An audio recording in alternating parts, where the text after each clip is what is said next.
morning, everyone. Good morning. Welcome to our neighborhood. I was sitting next to Noel, and I told him when I got off the plane in Eastlake, I never thought we'd have this great friendship that we have now. What can I say? I think Columbia Park speaks for itself. But you are so right. This has been a journey.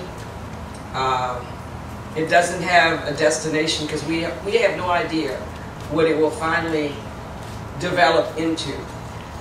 It's exciting because what we asked the people of Columbia Park to do was to believe that this different model would really improve their life's journey.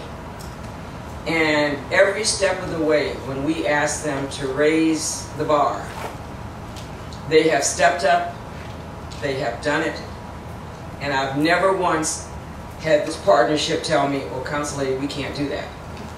You know, when they came with their initial drawings and I said, oh no, that doesn't fit Gentilly. Let me take you on a ride.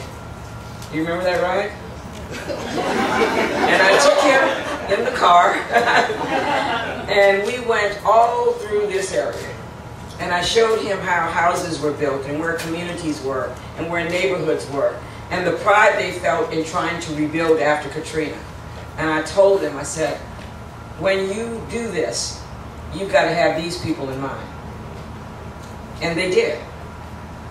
And whenever an obstacle came up, I get this little email from Atlanta and it says, we got a problem, let's do it. And we work it out. But it's always to the vision. And the vision was, if it could work so wonderfully in Atlanta, there was no reason it couldn't work here. But it meant that you just couldn't look at the buildings. You had to look at the group that ran the operation. You had to look at how it was operating. You had to look at restrictions that would either make it successful or not. We had to negotiate with energy. We had to negotiate with sewage and water board. I remember we couldn't get water for one. You know. But it was that whole pulling together as a team and not waiting till something got to be beyond what we could repair, but in the front end having that vision. So I really am here today to celebrate everyone that's here. I want to celebrate the people that cleared the site because I grew up around here and I remember that hard vote with Arnie when everybody's ready to lynch us. I really thought, thank God we had our security with us because I thought we were going to get lynched.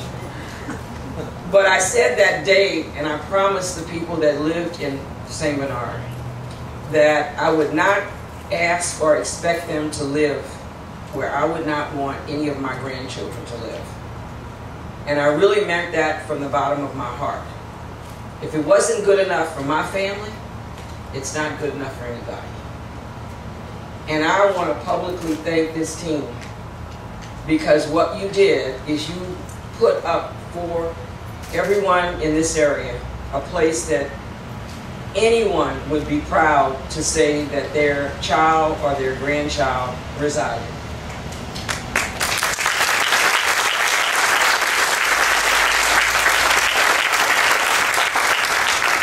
I want to thank the construction crews because this is on the same model as Holy Cross.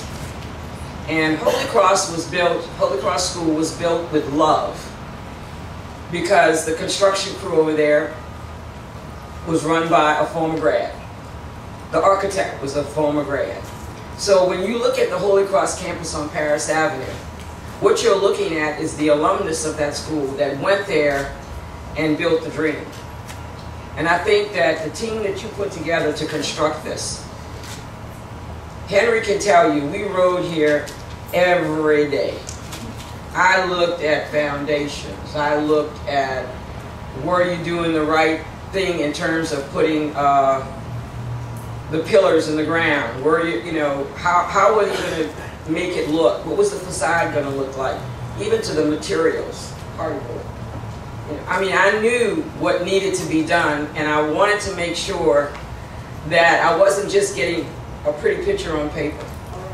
Because that happens all the time. The paper picture looks beautiful. The mocking looks beautiful.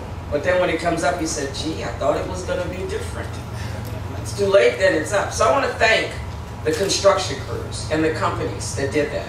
The plumbers, the electricians, the painters, everyone. Because quality was done every step of the way.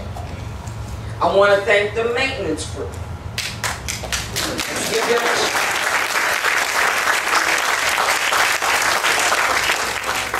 From the plants to the streets to the ambiance of this area, it's maintained. I can ride through, and he can tell you, I do it at night, right? Because I email him.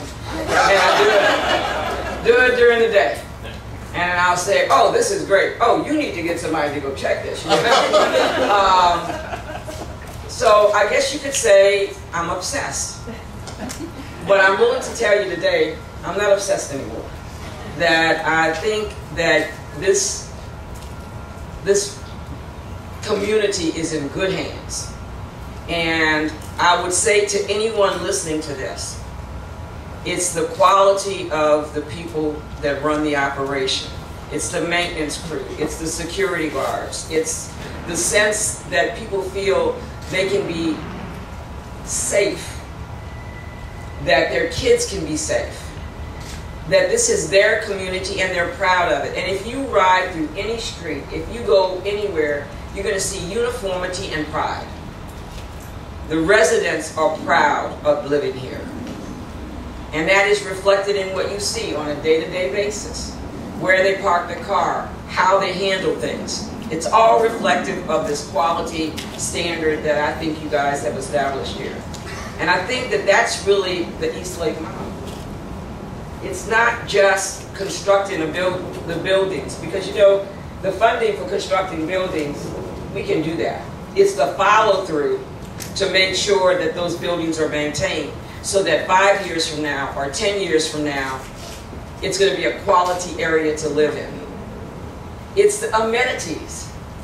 I don't think there's anyone that lived in this area that thought they could have the amenities.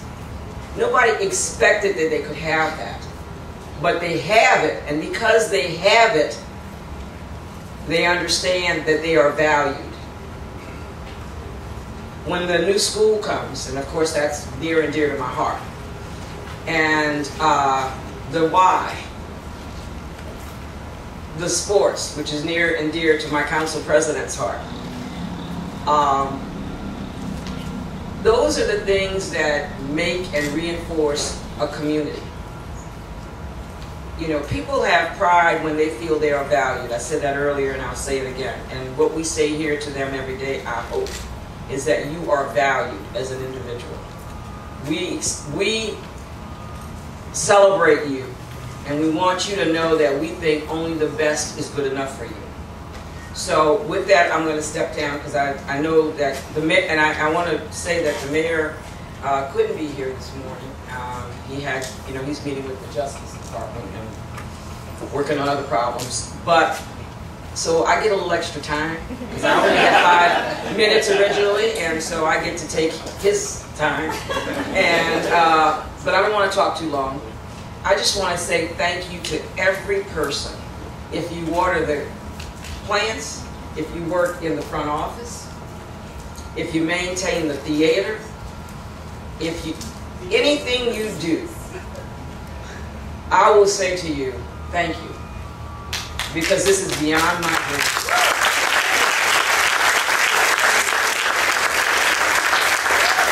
And I'm going to end by saying,